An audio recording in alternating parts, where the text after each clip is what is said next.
Death could not claim what heaven had touched. When Moses climbed Mount Nebo, the wind was silent, as if creation itself held its breath. He looked toward the promised land but never set foot upon it. The people waited below, yet no cry was heard, no body returned. The scriptures end in silence, but silence is never empty. Angels descended that day, not to mourn, but to guard. The mountain glowed with light unseen since Sinai. Thunder spoke, but no one understood its words. Heaven took what earth could not hold. The air shimmered with unseen hands carrying destiny. The last breath of the prophet vanished into divine secrecy. Even time forgot to record it. And thus began the greatest mystery of the desert, the tomb that never was. Even archangels do not agree on death. When Moses' spirit rose, Michael appeared in glory, his sword dripping with light. But another shadow followed the accuser himself. This man murdered in Egypt, he hissed, his soul is mine. Michael's wings flared. He walked with God. You walk in envy. Heaven trembled as righteousness and justice collided. The voice intervened not in thunder, but in sorrow. Neither of you will claim him. He belongs to me alone.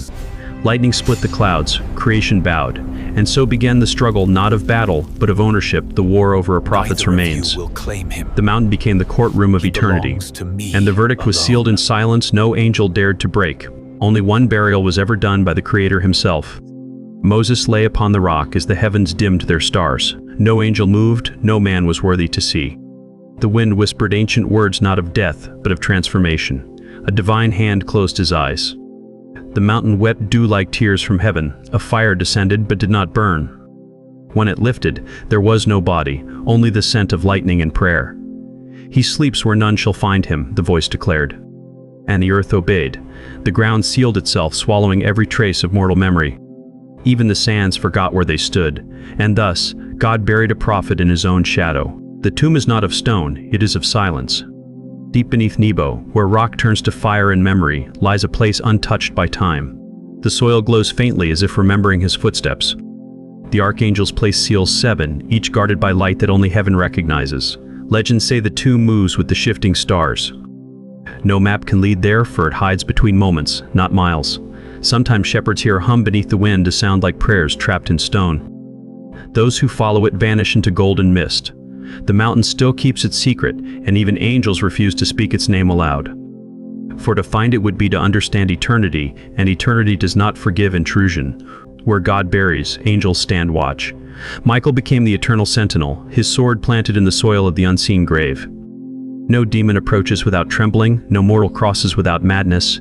His eyes burn with remembrance not of war, but of mercy. For in Moses he saw humanity reach closest to divinity.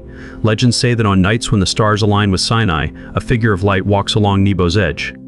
Travelers mistaken for fireflies or lightning, but those who watch closely see the glint of armor older than the world. He speaks no words, yet the mountain listens, and when he vanishes, the air hums like a hymn unfinished. The guardian waits for prophecy yet to awaken. Where light stands guard, shadow seeks entry. The fallen one never forgot that day. Some say he still circles the mountain, disguised as wind and doubt. Why hide a corpse, he whispers, unless it hides power. He tempts scholars and mystics with dreams of discovery. Ancient kings sent armies to dig Nebo's heart, none returned sane. Those who glimpsed its glow spoke of eyes within the earth, watching, judging, waiting.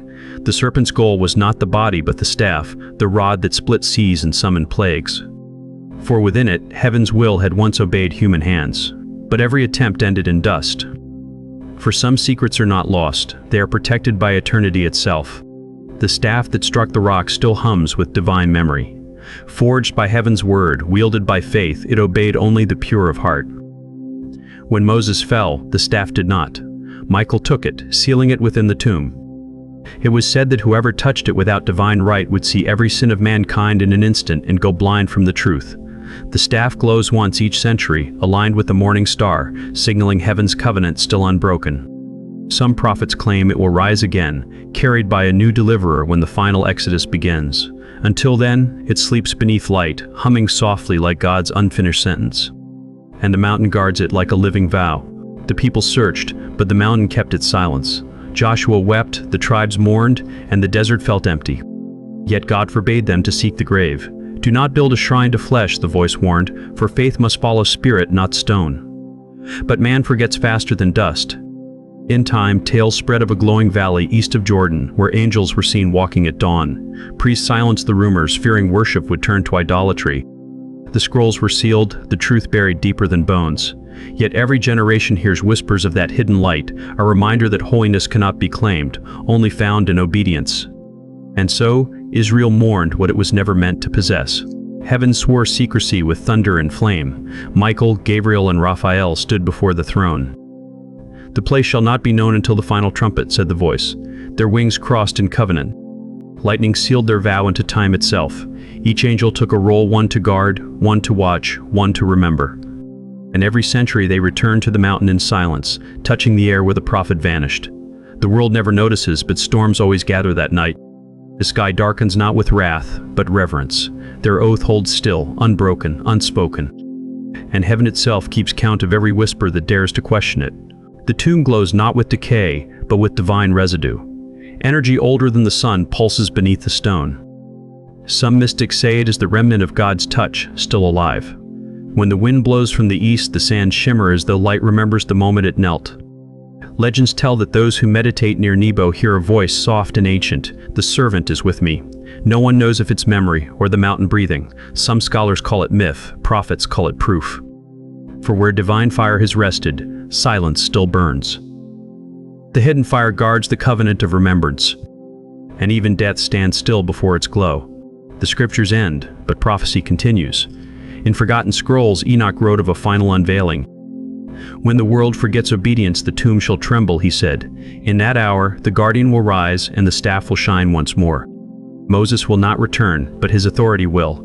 A new voice will speak from the mountain, echoing the old. The nations will see light rise from dust, and the earth will remember what it once heard at Sinai. The tomb's opening will not reveal bones, but truth that faith never died, it only slept. And those who mocked prophecy will hear thunder call their names. The hidden tomb is not an ending. It is the final sermon waiting for its listener. Every secret tempts the unready. From pharaohs to modern kings, men have searched for the prophet's resting place. They dream of power, immortality, and proof. But the voice warned, "He who digs for heaven shall be buried by it." Scholars vanished, deserts swallowed expeditions, compasses spun without cause.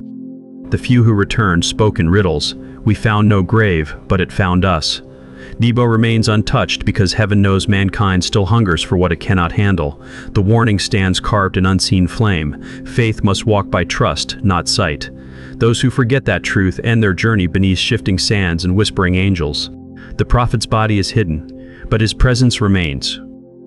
Every sunrise over Nebo feels like revelation reborn. The winds carry his name through every valley of faith. Some say the mountain glows at midnight, not from moonlight, but from the breath of God. The hidden tomb is not loss, it is proof that death cannot chain purpose. For Moses was not buried to be forgotten, but to remain beyond worship, beyond corruption, beyond reach. The archangels guard his rest, yet his spirit guards mankind. And when the final trumpet sounds, heaven will unveil what it once concealed. Until then, the tomb sleeps, unseen yet eternal, the covenant's last heartbeat between heaven and earth. And the world, unknowingly, still walks upon holy ground.